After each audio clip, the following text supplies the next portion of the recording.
बिस्मिल्लाहिर्रहमानिर्रहीम। मेरा नाम है ज़ैद इकबाल दानिश और आप देख रहे हैं मेरे YouTube channel ZID electrical mentor. हाँ तो नादरीन, अब की बार फिर मैं हाजिर खिदमत हूँ एक और मुनफरिद लाजवाब और शाहकार किस्म की वीडियो लेकर।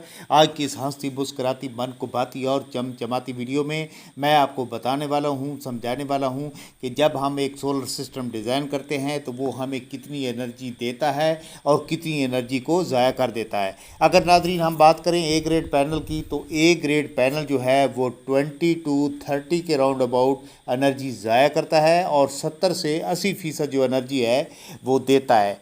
जबकि बी ग्रेड पैनल जो है वो 40 से 50% एनर्जी ज़ाया करता है और 50 से 60% एनर्जी जो है वो हमें प्रोवाइड करता है। ऐसा क्यों होता है? इसलिए होता है क्योंकि सिस्टम को कुछ लॉसेस का सामना करना पड़ता है। वो लॉसेस जिनमें पहले नंबर पर आता है शेडेड लॉसेस जो कि 7% है। दूसरे नंबर पर आता है थर्मल लॉसेस जो कि 4.6% है। तीसरे नंबर पर डस्ट एंड डर्ट लॉसेस जो कि 2% है। चौथे नंबर पर आता है रिफ्लेक्शन लॉसेस जो कि 2.5% है। इसके बाद पांचवें नंबर पर आता है रे मिसमैच लॉसेस जो कि 0.7% है। छठे नंबर पर आता है डीसी केबल लॉसेस जो कि 1% है। सातवें नंबर पर स्पेक्ट्रल लॉसेस जो कि 1% है। आठवें नंबर पर आता है इरेडिएशन लॉसेस जो कि 1.5% है। 9 नंबर पर आता है एसी केबल लॉसेज जो कि 0.5% है। 10वें नंबर पर आता है इन्वर्टर लॉसेज जो कि 3% है। ये जितने भी लॉसेज बताए हैं अगर इनका मजमूआ निकाला जाए तो वो बनता है 23.8%। इसके अलावा भी लॉसेज हैं तो ये याद रखिए, यहाँ पे मजमूई लॉसेज जो निकले हैं वो 23.8% है। पहले मैं बात कर चुका हूँ कि ए ग्रेड पैनल जो है उसमें जो लॉसेज होते हैं, जो एनर्जी ज़ाया होती है वो 20 to 30 के राउंड अबाउट होती है। तो नाज़रीन यहाँ भी आप देख सकते हैं जब हमने इनका मजमूआ निकाला है तो वो भी 23.8% निकला है।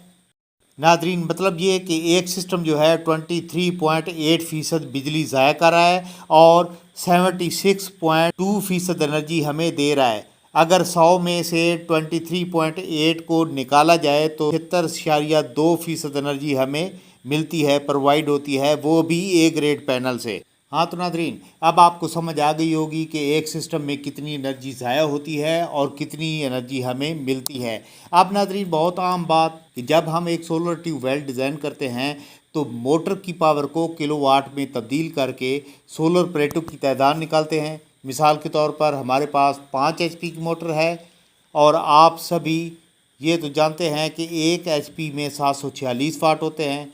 746 ज़रब 5 करें तो हमारे पास जो पावर बनती है वो 3730 वाट बनते हैं।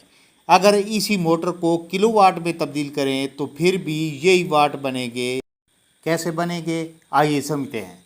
नाज़रीन जब हम एक सोलर ट्यूबवेल डिज़ाइन करते हैं तो तरीक़ाकार ये होता है कि जितने हार्स पावर की हमारे पास मोटर होती है उतने किलोवाट का सिस्टम लगता है। मिसाल के तौर पर 5 HP की मोटर है तो 5 किलोवाट का सिस्टम लगेगा। 10 HP की मोटर है तो 10 किलोवाट का सिस्टम लगेगा।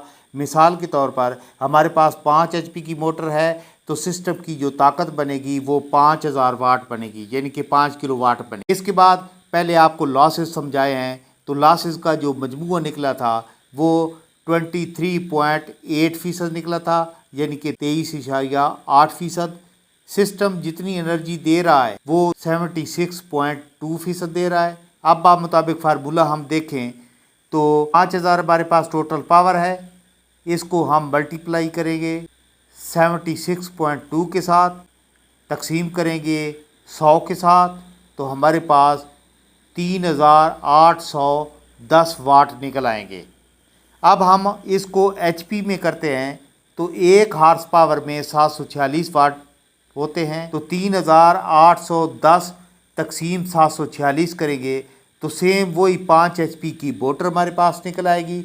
अगर नाजरीन हम इसको किलोवाट में नहीं करते और HP में इसकी ताकत निकालते हैं सिस्टम की तो फिर लॉसेस निकालने के बाद इसकी और पावर कम हो जाएगी और पावर कम होगी तो फिर उसका रिज़ल्ट बेहतर नहीं आएगा। हाँ तो नाजरीन, ये थी हमारी आज की वीडियो जिसमें हमने आपको लॉसेस बताए हैं। अगर आज की हमारी वीडियो आपको पसंद आए तो हमारे चैनल को सब्सक्राइब कीजिएगा, बेल आइकन को प्रेस कीजिएगा ताकि आने वाली हर नई वीडियो का नोटिफिकेशन आपको टाइम से मिलता रहे। दुआओं में याद रखिएगा। अस्सलाम वालेकुम।